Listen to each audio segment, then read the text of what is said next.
AP CM Chandrababu ఇవాళ చిత్తూరు జిల్లాలో పర్యటించనున్నారు. ఈ సందర్భంగా జీడీ నెల్లూరులో జరిగే కార్యక్రమంలో ఆయన పాల్గొననున్నారు. అలాగే లబ్ధిదారుల ఇంటికి వెళ్లి పెన్షన్ను పంపిణీ చేయనున్నారు. 10 సూత్రాల అంశంపై ప్రభుత్వ శాఖలు ఏర్పాటు చేసిన స్టాల్స్ను చంద్రబాబు పరిశీలించనున్నారు. రామానాయుడుపల్లిలో ప్రజాప్రతినిధుల సమావేశంలో చంద్రబాబు పాల్గొననున్నారు. గ్రామస్తులతో ప్రజావేదిక కార్యక్రమం నిర్వహించనున్నారు.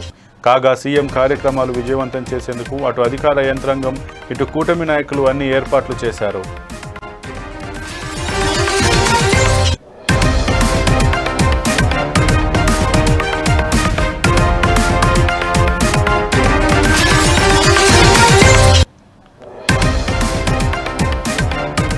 ఏపీ సీఎం చంద్రబాబు ఇవాళ చిత్తూరు జిల్లాలో పర్యటించనున్నారు. ఈ సందర్భంగా జీడీ నెల్లూరులో జరిగే కార్యక్రమంలో ఆయన పాల్గొననున్నారు. అలాగే లబ్ధిదారుల ఇంటికి వెళ్లి పెన్షన్ను పంపిణీ చేయనున్నారు. 10 సూత్రాల అంశంపై ప్రభుత్వ శాఖలు ఏర్పాటు చేసిన స్టాల్స్ను చంద్రబాబు పరిశీలించనున్నారు.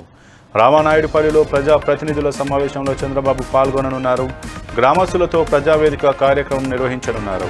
కాగా సీఎం కార్యక్రమాలు విజయవంతం చేసేందుకు అటు అధికార యంత్రాంగం, ఇటు కూటమి నాయకులు అన్ని ఏర్పాట్లు చేశారు.